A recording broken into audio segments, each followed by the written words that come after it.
Welcome back. In today's episode, we have an interesting one. This is the Moxy in Kuala Lumpur Chinatown.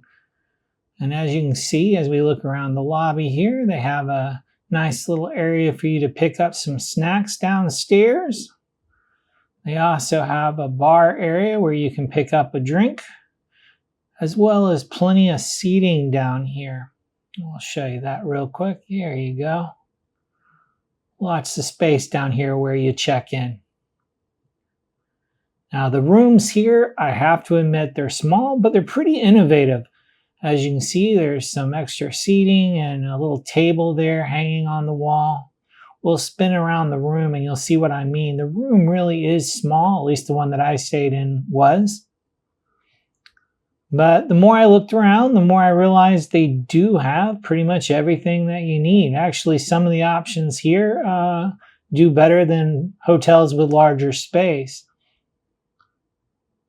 You can see they got the little chair next to the bed. That did feel kind of cramped, but it works. And there is storage underneath the bed for your luggage. So you can see I'm a little bit confused because the room's so small. I'm like trying to take it all in. But if you notice over here, there's a hair dryer.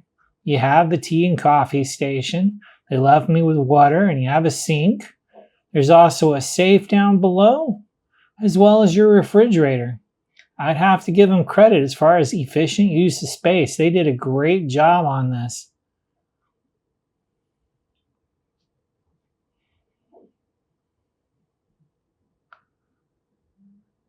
Here we've got the bathroom. Now this looks pretty standard, but the craziness does continue as far as this room is concerned. As soon as we look in the shower, if you're thinking, Bill, that looks like a triangle, you are correct. You take a shower in this room in a triangle-shaped area. But I didn't have any problems. The shower actually was pretty good at this location. So looked crazy, but once again, very functional. But I will say, when I film when I check in every time, definitely threw me for a loop when I first checked into this room. Good shower head, though. Good shower.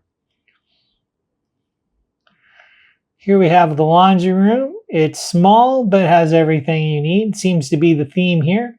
You've got an iron and ironing board.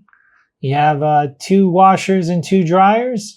I actually did use these facilities while I was there, and everything was functional and did a good job as far as cleaning my clothes. The machines seemed to be well maintained, so no complaints. Good job. Here's the fitness center. Fitness center is located on the same floor with the pool and a restaurant. We'll show you here in a moment.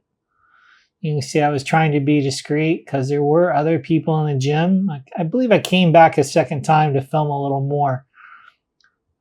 But, as far as how I grade these fitness centers, I'd say maybe a C on the machines, but an A on the space. You didn't have the cramped, you're working out in a closet feeling, which I complain about all the time. So, not bad.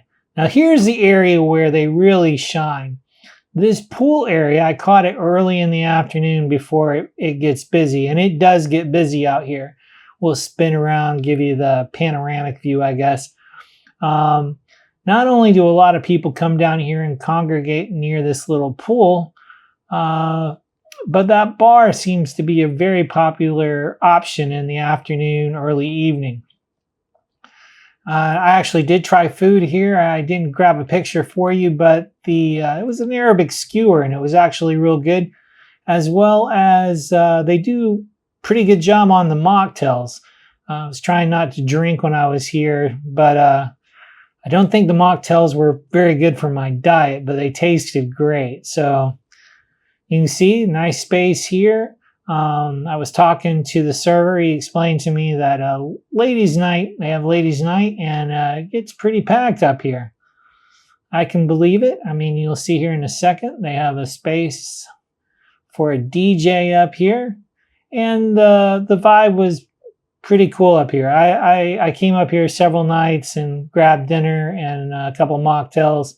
Very cool little area. So I'd say this is one of the most redeeming features of this hotel. It really shines. So good job on that.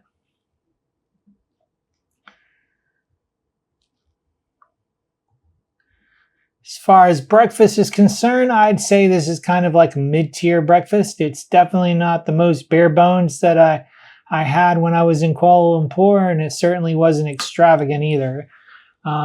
If you're looking for a hot meal before you head out for the day, this is definitely a good option, but it's definitely not over the top. With that said, I think most people can find something to start their day out with right here, no problem. And while we're showing this, if you're still watching the video, I just want to say thank you. If you're a subscriber, I really want to give you a huge shout out. Thank you very much. If you haven't, please consider subscribing to the channel. I'll be continuing to give you reviews, or I guess more of an overview of hotels across Southeast Asia for the next few years. Feel free to join us. It sure helps the channel. I appreciate it. I'd say one other note here as far as this hotel is concerned. It is located in Chinatown. If you haven't been to Kuala Lumpur, you might not know this, but it's also a pretty quick walk over to the Bukit Bintang area, if I spit that out. So you can definitely make use of that as well.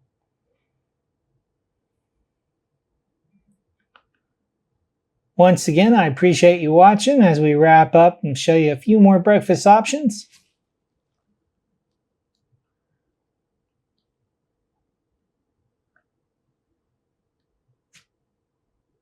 We do try to hit a lot of different price ranges as far as these hotels are concerned, and you'll see that going forward. We'll do some nicer places as well as some more economical options for you if you're traveling on a budget.